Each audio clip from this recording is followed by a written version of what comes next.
Okay, last but not least, the invincible Dennis King, Pierce County Council, or Puyallup City Council. No, they're not here.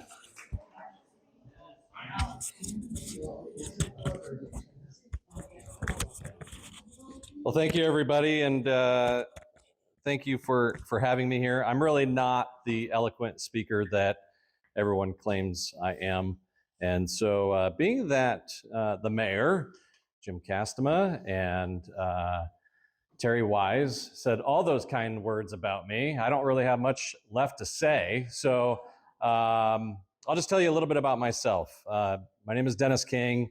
I'm a business owner in Puyallup. Some of you might know some of the things that we've done. I currently own the miniature golf park that's right there next to Fred Meyer in downtown. We also, my family had owned the roller skating rink in Puyallup for the past 55 years.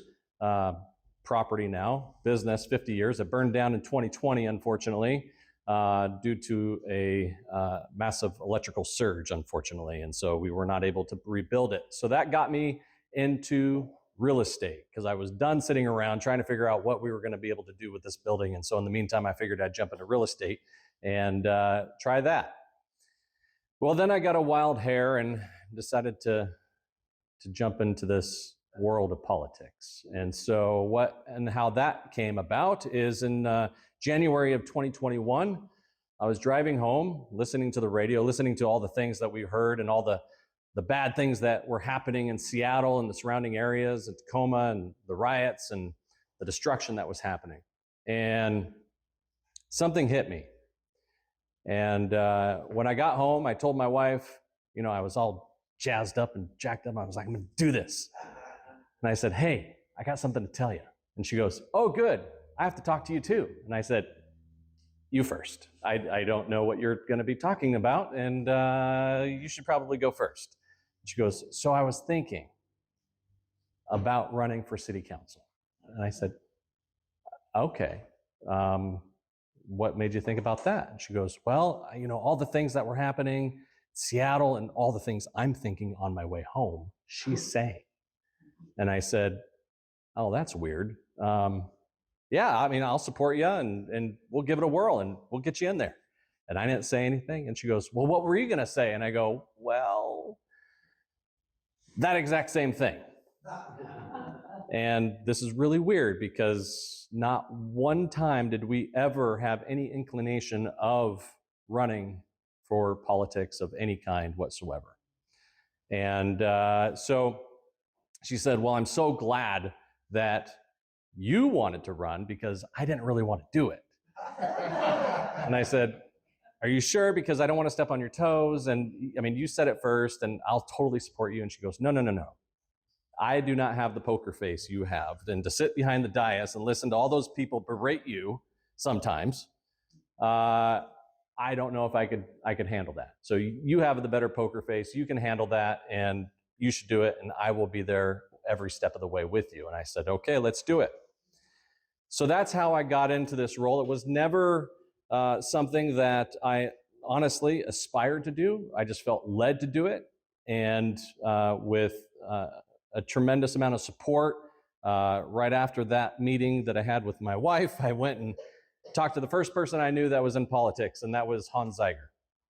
And I talked to him, and he said, yeah, you got my support, let's do it. And I said, who do I talk to next? And he goes, call Bruce. So I called Bruce Dammeier, got his support. Okay, who do I call next? Talk to the police. All right, so I talked to the police association, talked to them, got their support shortly after. And then I just went down the line, talked to Cindy Jacobson, Kelly Chambers, Chris Gildon. Chris Gildon took me out on my first doorbell, and I said, I don't know what I'm doing. What do I do? What do I say? How do I say it? He goes, follow me. And he starts running, and I go, where are you going? And he said, we're running for office. You better start keeping up. I said, oh boy, I wore the wrong shoes for this. And so we went out, and we ultimately took pounded the pavement for months on end, ended up door knocking the entire district 3 times, 9,000 doors is what we ended up door knocking. 3 times through. And so we just kept doing it over and over and over again. And I ended up winning with 59%. And I was immensely blessed and thankful that that happened, because that was a lot of work. And it's not for the faint of heart. And so I'm thankful for mentors like Mayor Castema, and being able to follow in his footsteps during this time, and being able to learn all the tricks of the trade, so to speak, and understand the processes that need to happen along the way. Now, one of the things that I campaigned on 4 years ago was public safety, was infrastructure, was cutting through the red tape, and being able to bring affordable housing to our city. And I think over the last 4 years, we've been able to accomplish quite a bit. Not only did we hire more officers, we were able to bring in additional housing. And so we have those 2 big projects happening, and 3 potentially coming, along with many others in queue, that are really excited about building in Puyallup once again. And not only that, over the last 4 years, we've been able to decrease crime over 18%. And having an approval rating, I think, of the police is 80%. Is that correct? 75 and 80% approval rating of our police department.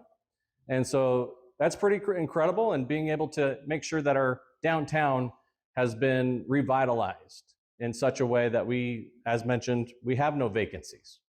And everybody wants to be in downtown Puyallup. We have one of the, if not the biggest farmers market on Saturdays in the entire state. We have an incredible concert series throughout the summer on Thursdays. And we have thousands of people that come into our downtown every single week. And so I am just very, very excited over these last 4 years and the successes that we've had. And I'm really excited over the next 4.